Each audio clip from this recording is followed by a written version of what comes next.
এবার ভারতকে অন্ধকার দেখালো পাকিস্তান। মুহুর্মুহু মিসাইল হামলায় কাঁপল ভারত। ভারতের অন্তত ৪০ থেকে ৫০ জন সেনা সদস্য নিহত হয়েছে বলে দাবি করেছেন পাকিস্তানের তথ্য ও সম্প্রচার মন্ত্রী তারার।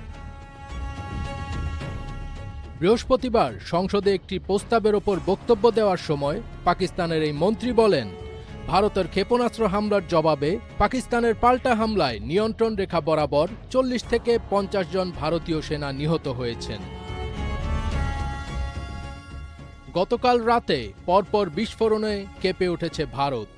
ভারতীয় সংবাদ মাধ্যম এনডিটিভি জানিয়েছে, রাজস্থানের জয়সলমীর এবং সীমান্তবর্তী অন্যান্য শহরে ভয়াবহ বিস্ফোরণের শব্দ শোনা গেছে।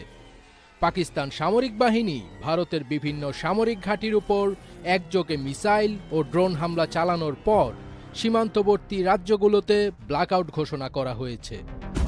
স্থানীয় কর্মকর্তারা সংবাদ সংস্থা পিটিআইকে জানিয়েছেন, একটি বিশাল বিস্ফোরণের শব্দ শোনা গেছে। এরপর একটি সংক্ষিপ্ত নীরবতা। এরপর প্রায় ১ ঘন্টা ধরে বিস্ফোরণ চলতে থাকে। এনডিটিভি আরও জানিয়েছে, বৃহস্পতিবার সন্ধ্যার দিকে আন্তর্জাতিক সীমান্ত অতিক্রম করে ঝাঁকে ঝাঁকে রকেট উড়ে এসেছে ভারত সীমানায়।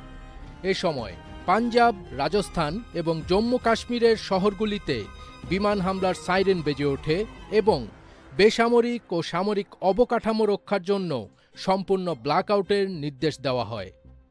খবরে বলা হয়, পাক সীমান্ত থেকে মাত্র ৩০ কিলোমিটার দূরে এবং কেন্দ্রশাসিত অঞ্চলে প্রবেশের পথ হিসেবে কাজ করে এমন শহর পাঞ্জাবের পাঠানকোট ব্ল্যাকআউটের আওতায় রয়েছে। এছাড়া দিল্লি থেকে ২৫০ কিলোমিটারেরও কম দূরের চণ্ডীগড়ও অন্ধকার রয়েছে। এই অঞ্চলের বাসিন্দাদের অনলাইনে শেয়ার করা দৃশ্যে ভয়াবহ দৃশ্য দেখা যাচ্ছে। রাতের আকাশে পাকিস্তানি ক্ষেপণাস্ত্র ছড়িয়ে পড়েছে এবং ভারতীয় পাল্টা ব্যবস্থার আঘাতে বিস্ফোরিত হচ্ছে। ভারতীয় সংবাদ মাধ্যম আনন্দবাজার জানিয়েছে, বৃহস্পতিবার রাতে পাকিস্তানের মোট ৮টি ক্ষেপণাস্ত্র ধ্বংস করেছে ভারত। পাক হামলার নিশানায় ছিল মূলত জম্মু কাশ্মীরের বিমানবন্দর, সাম্বা, আরএসপুরা, আরিনা সংলগ্ন এলাকা।